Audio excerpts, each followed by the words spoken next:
أعوذ بالله من الشيطان الرجيم بسم الله الرحمن الرحيم ولا حول ولا قوة إلا بالله العلي العظيم وصلى الله على سيدنا محمد وعلى آله وصحبه وسلم الحمد لله رب العالمين والصلاة والسلام على سيدنا محمد خاتم النبيين وإمام المرسلين.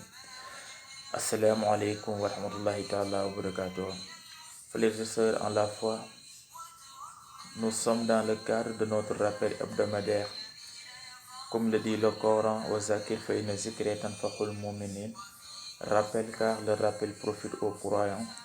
C'est dans ce sens donc que nous faisons cette vidéo pour la partager avec vous, pour que ñun ak yéen ñëpp ñu fexe ba li nga xamante ni moom la sunu borom ñu koy fàttali saa su ne te kenn ku nekk aussi tamit am ci benn position wala benn responsabilité bi nga xamante ni war na nga ko say jouer.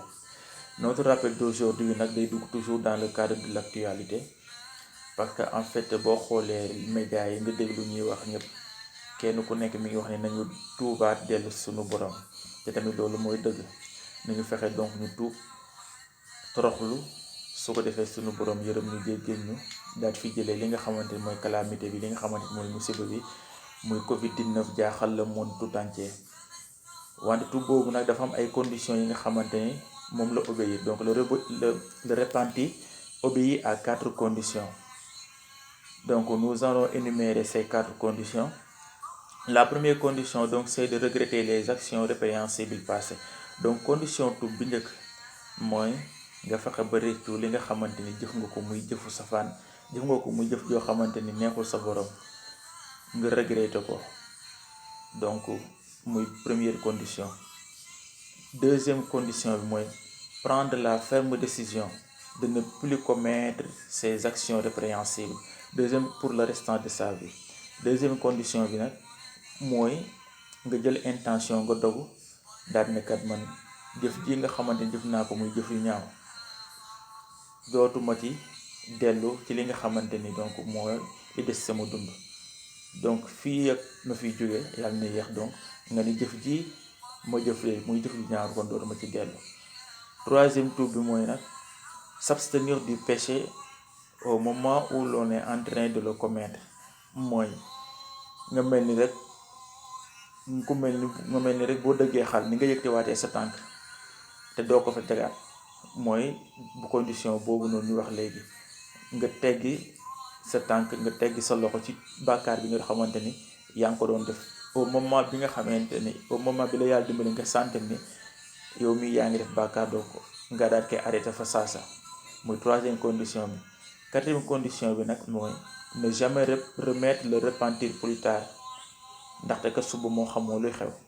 nee na quatrième condition bi mooy nga fexe ba bul ne damay bàyyi ba suba wala damay bàyyi ba ginnaaw suba ndaxte kat xamoo ndax suba wala ginnaaw suba gina la fekk ndax bakkan bi moom sunu borom moo ko moom te bu koy jël lu tàggu fa iza jaa ajaluhum la yastaxiruun saatan wala yastaqdimuuna. bu délai bi jotee moom du la may mukk temps mort du la may heure de répit déedéet bu jotee rek day daal di jot te comme que xamuñu kañ la jot nag kon nañu fexe rek ba bu ñu yàlla dimbalee ba suñu xel dellu si ni war nañ mën a tuub rek ñu def ko si saa si. Et aussi tamit ñu bañ a wax ne tamit damay bàyyi ba yàlla jubal ma rek may soog a jub loolu aussi tamit wóoru parce que même bu fekkee sax suñu borom moo wax inna fadli bi yadillaahi yu'ti man yashaa'u wallaahu zul fadlil azim. suñu borom bu fekkente ni moom moo wax ne moom mbaax moom jub moom mooy xool ku ko neex mu jox ko. wante ñun jaam yi leen rek la ñu mën a def mooy nañu góorgóorlu jéem a baax nañu góorgóorlu jéem a jub su ko defee incha allah baax bi ak jub boobu noonu di sunu borom mën nañu koo yombalal. nga gis ni kon condition yooyu noonu mooy 4 conditions yi nga xamante ni di kii su tuubee rek yàlla mën na koo dimbali ba jégal ko ay bàkkaaram. sunu borom na waxoon na ko lii nag muy Covid-19 bi dafa nekk li nga xamante ni mooy benn calamité bu jaaxal monde bi yëpp.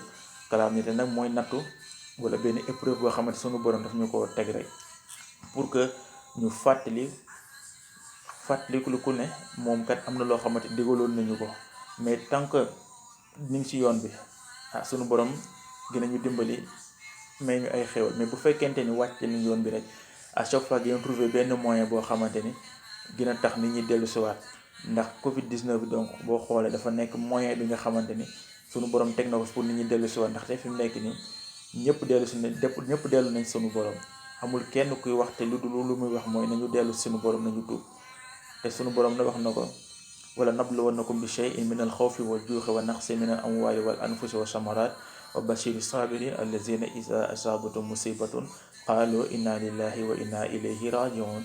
léegi nag kon mu ngi noonu lii nag dafa nekk benn calamité. donc nee na dinañu nattu si sunu alal wala mu nattu ñu si sunu njaboot wala sax mu nattu ñu dee gi bëri loolu ndax boo xoolee fi mu nekk nii en Europe et aux États-Unis les morts se comptent par milliers. nga gis ni kon calamité bi jaaxal na ñëpp wante bu ñëwee rek nañu war a wax leen rek la muy inna lillahi wa inna ilayhi rajiun. sunu borom la ñu digg rek fa la ñuy dellu. kon tuub mi ngi noonu nañ ko jël taxaw ci ñaan sunu borom li ñuy wax rek ñaan moom mooy ngànnaay jullit.